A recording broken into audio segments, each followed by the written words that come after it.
Montreal. Yeah. All right, good afternoon. In a short while, we will be joined in person by Ulrika Richardson, who is the resident and humanitarian coordinator for the United Nations in Haiti. And she will provide you with an update on what is going on there. Another programming note, tomorrow at 10 a.m., there will be a hybrid briefing. Sorry, let's go in order. Later today, this afternoon, we expect the Secretary General Special Representative for Central Africa and head of the UN office in Central Africa, Abu Abari, to brief you at the Security Council stakeout following the Council's consultations on UNOCA. And tomorrow at 10 a.m., there will be a hybrid briefing here with Alice Ndiritu, the Special Advisor on the Prevention of Genocide, and members of the Working Group on Sport from the Eradication Hate Summit. They will brief you on an event entitled International Day of Commemoration and Dignity of the Victims of Crimes of Genocide and the Prevention of this Crime, and the 74th anniversary of the Convention on the Prevention and Punishment of the Crime of Genocide.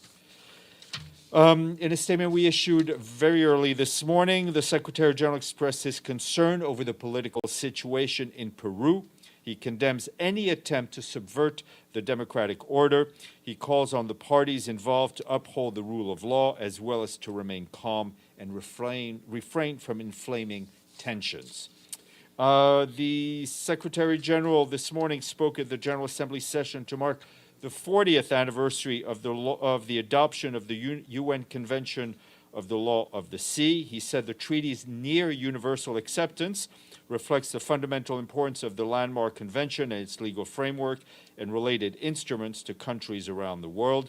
As we gather today, he said the convention is more relevant than ever, with the ocean in dire straits, 35% of the world's fisheries being overexploited, sea levels rising, and the ocean acidifying, I can't pronounce that word, the ocean's having more acid, is another way to put it, and choked with pollution.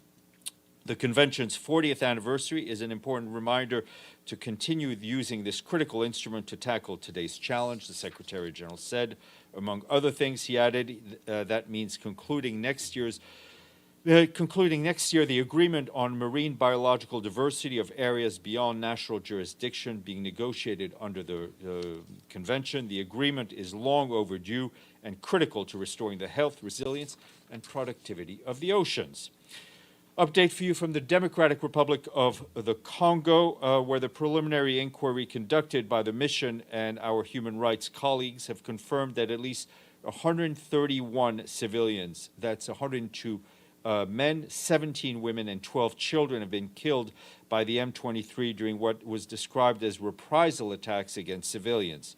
The attacks took place on the 29th and 30th of November in the villages of Kishishi and Bambo, both located in Rutshuru territory in North Kivu. Our colleagues say the victims were arbitrarily executed with bullets and with knives. An additional 8 people were shot and wounded, 60 people were abducted, and at least 22 women and 5 girls were raped. The United Nations peacekeeping mission condemns in the strongest terms this unspeakable violence against civilians and calls for unrestricted access to the scene of the events as well as to the victims to provide emergency humanitarian assistance.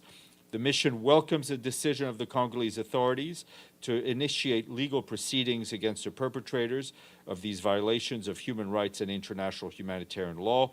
The mission stands ready to contribute to these efforts and calls for an immediate end to the violence against civilians. On turning to Ukraine, our humanitarian colleagues there are telling us that the offices of at least 2 humanitarian non-governmental organizations were hit during attacks on the city of Donetsk in the part of the country that currently is under Russian control. These incidents took place on the 5th and 6th of December, and one of the buildings was hit twice on 2 consecutive days. That's according to aid workers in Donetsk. Our humanitarian colleagues note that the attacks not only damaged the facilities normally used for aid distribution, but also the vehicles of the organizations which were parked there. Aid workers were on site and preparing packages of aid distribution when the buildings were hit. There were no casualties inside the building, but outside the attacks resulted in the death of at least one civilian and left another injured. Our colleagues stress that under international humanitarian law, it is clear that attacks must never target civilians or civilian infrastructure, and constant care must be taken to spare them. The director of the UN Mine Action Service, Eileen Cohn, who concluded a week-long visit to Yemen, where she visited, as you know, Hodeidah, one of the most mine-affected governorates in Yemen. At a press conference today, she reiterated the urgency of accelerating mine action efforts and stressed the responsibility of the authorities to protect the civilian population. She reiterated the calls by the UN Security Council last month for all possible precautions to be taken to protect the civilian population of Yemen from explosive ordnance, including identifying, marking, and clearing dangerous areas. We want to echo here a call by our colleagues in Geneva, the UN Refugee Agency, who are today urging countries in the region of the Andaman Sea to immediately rescue and safely disembark a group of about 200 Rohingya refugees who are in distress and reported to be drifting in a vessel off the coast of Thailand. Reports suggest that the boat has been adrift since December 1st with its engines broken down. Those on board have been without food, water for days and are suffering extreme dehydration, we are told. UNHCR says in line with international obligations under the law of the sea and long-standing maritime traditions, the duty to rescue persons in distress at sea should be upheld irrespective of nationality or legal status. And new data released today by the World Health Organization says that in 2021, countries around the world largely held the line against further setbacks to malaria prevention, testing, and treatment services. According to this year's World Malaria Report, there were an estimated 619,000 malaria deaths globally in 2021, compared to 625,000 in the first year of the pandemic. In 2019, before the pandemic struck, the number of deaths stood at 568,000. According to WHO, the global tally of malaria cases reached 247 million in 2021 compared to 245 million in 2020 and 232 million in 2019. Full report is available on the interweb. That's it for me. Yes. A follow-up, Sorry, let's go to Abdelhamid. Oh, sorry. Sorry. Thank you for giving me the first question. I have a couple of them regarding the situation in the occupied Palestinian territories. First, this year, 217 Palestinians were killed, 165 of them in the West Bank alone. In the last 24 hours, 5 Palestinians were killed, including a 17-year-old boy. Yet all this increase in violence against Palestinians, not one single time the Secretary General issued a statement expressing his concern. The SG, I'm talking about the Secretary General. Yeah. Why is that? The question is? The question, why he didn't issue, similar to the State Department, which they did issue, French Foreign Minister issued a statement. Abdelhamid, the Secretary General, through his special coordinator, speaks regularly, and I think you've seen twice in the previous month, in November, at least twice, Mr. Veneslan briefed the Security Council, which in itself is a statement, right, on behalf of the Secretary General. So I think our reporting, our concern of the increased violence and the toll on civilians has been well recorded. Your next question. The second question, that Israel decided not to grant visa to a number of UN officials working for OCHA. Do you have any comment on that?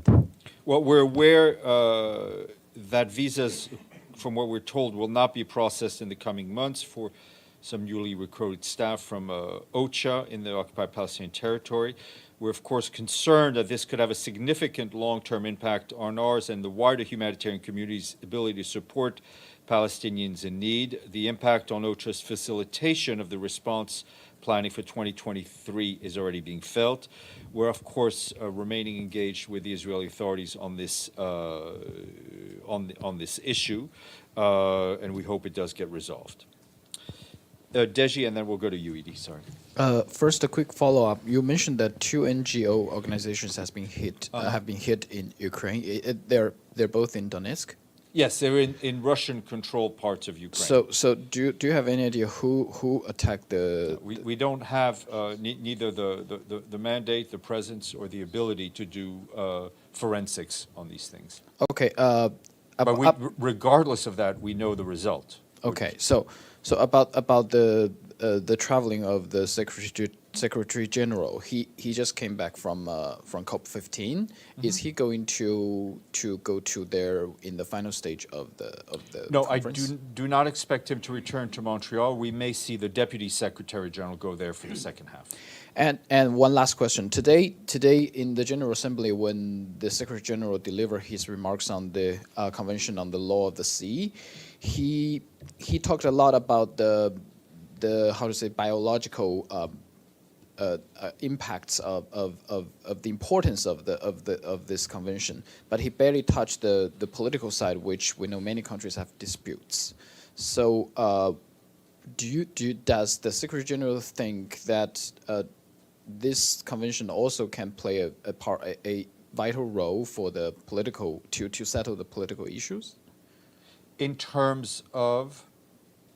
For example, about the economic waters, international water. I mean, the it's definitions. clear that, and I think we mentioned that he mentioned that in his remarks about how to deal with resources that are not within territorial waters.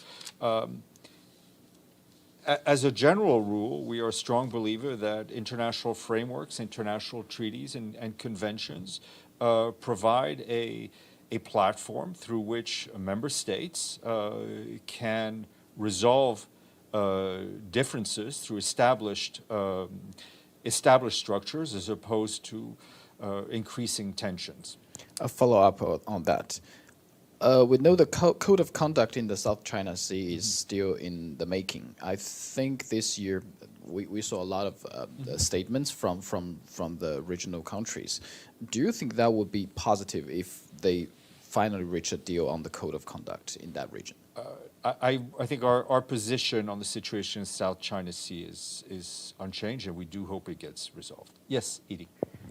Two questions, Steph. First, does the Secretary General have any comment on Iran's first execution today of a protester who was part of this mass protests demanding rights for women? Look, we stand firmly against the use of the death penalty, and we join our colleagues in the Human Rights Office in calling for an immediate halt to these to the executions. The death penalty, as far as we're concerned, can never be reconciled with the right to life. Yes, ma'am. Any other question? Another question. Yes. Does the Secretary General have any comment on the decision by the government in Belarus to prevent the Nobel Peace Prize laureate Alex Bialyatsky from giving his speech to his wife to be delivered at the Nobel Awards on December 10th? We are strong believers in the right of freedom of expression and the right for people to be able to address whom they want whenever they want. Madame.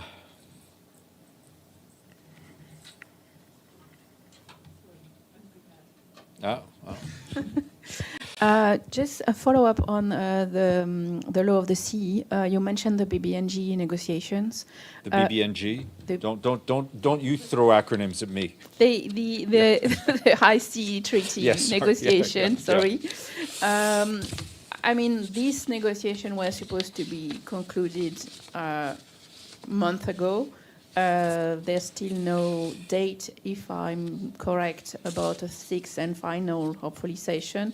When do you expect these negotiations to be concluded at last? Well, I think Secretary General said they're long overdue. negotiations between member states do not involve the Secretary General. He doesn't have a stick or a prod.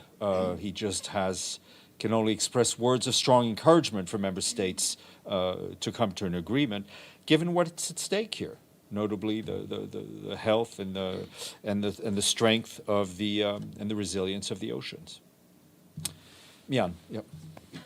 Stéphane, in the aftermath of all that floods in Pakistan, millions of people have been displaced, and still they are living out in the open.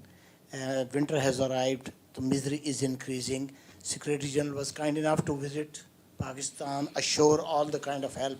What practical steps have been taken so far on behalf of the UN and the Secretary General to help the country, and especially talk to the government to speed up the restoration of the Well, normal we life? we will get for you an update from our humanitarian colleagues about actions that have been taken. We do expect in the new year, early in the new year, a pledging conference to help Pakistan with the tremendous impact that the floods have had on their livelihoods, and I'm sure have touched the lives of almost all Pakistanis. But we'll get you an update on what our humanitarian colleagues are doing on the ground. Thank you, Stéphane. Just a quick follow-up on Edie's question on the execution of Mohsen Shikari in Iran. Human rights groups are saying that if the international community does not react properly to this execution, this will be followed by mass executions. They're calling on the international community to react strongly. And I wonder if the Secretary General has any message to the international community, or expects the international community to react in a certain way. What we would want to see is a world where there is no death penalty, where people are not executed anywhere in the world. And every time we see an execution, it is also a step backwards. And we deplore what we've seen today in Tehran, and sadly we see in other countries people also being executed. Yes, sir. Volodymyr Ichenko, National News Agency of Ukraine, Ukrinform. Yesterday, a head of the UN Human Rights Monitoring Mission in Ukraine, Matilda Bogner, presented the UN report about mass executions of civilians by Russian troops in northern Ukraine from February to April. But we remember how recently Kremlin figures accused the UN for not demanding that Ukraine publish the lists of those killed in Bucha. Would the UN Secretary General like to give some response to these false accusations of Russia? We're not going to respond to everything that is said by anyone. What we are going to continue to do is to do our work as mandated, whether it's on the humanitarian front or whether it's on the human rights front. And I think we have been reporting for quite some time now on the human rights situation in Ukraine. If you'll recall, the Human Rights Monitoring Mission was deployed soon after 2014, did its work, and they're continuing to do its work, and the Secretary General fully backs their work. Big tool. Thanks, Steph. Let's go to North Africa. Sure, where? Let's go to Libya. Let's go. If I may. It's warmer than here in this room, yes. Well, I'm sure it is. Yeah. It's been almost a year since the elections were postponed in Libya, and the calls by the UN officials seem to have fallen on deaf ears. What are the Libyan parties telling you as to when they plan to do the elections? I don't know if they've fallen on deaf ears. I think the Libyan parties have heard us, have heard the international community. What we want to see is positive movement in that direction. We know they're hearing us, but we would want to see more action on the positive side in order to give the millions of Libyans who registered to vote the ability to vote and to choose their own future. And on Yemen, on the Safar oil tanker, has the UN been able to raise that little amount of money it's been asking for? I don't know if you've been listening to the conversations I've had in my private conversation I've had in my office, but just 20 minutes ago I asked if we could get an update on the Safar tanker. So, not knowing that you would ask, but we'll get something to you. Okay. Iftikhar, and then we'll go to our guest, I think. Iftikhar? Thank you, Steph. There are reports of increasing violence against Pakistan from terrorist groups across the border, including TTP. Does the U.S. Secretary General have any comments on that? I have not seen those reports. Let me look into it, and I will get back to you on that. Two very short questions. First, we know that Mr. Martin Griffiths was supposed to be here to brief us, and he skipped. Yes, he was not. He was not well. But will he do that sometime soon? He will. Nothing will keep him away from this room. Okay. So the second question, a little clarification on the NGO attack in Donetsk, because I remember that the UN has no cross-line humanitarian assistance, Correct. right? So that part of the NGOs, they are not belonging to the UN operation in Ukraine. Well, we are the operating individual. Let's put it this way. Okay. We have not been able to conduct cross-line humanitarian convoys, right? It is still the case that we are in touch with humanitarian and organizations and NGOs who operate in those areas. Okay. Got it. Okay. I will get our guest. Don't go away.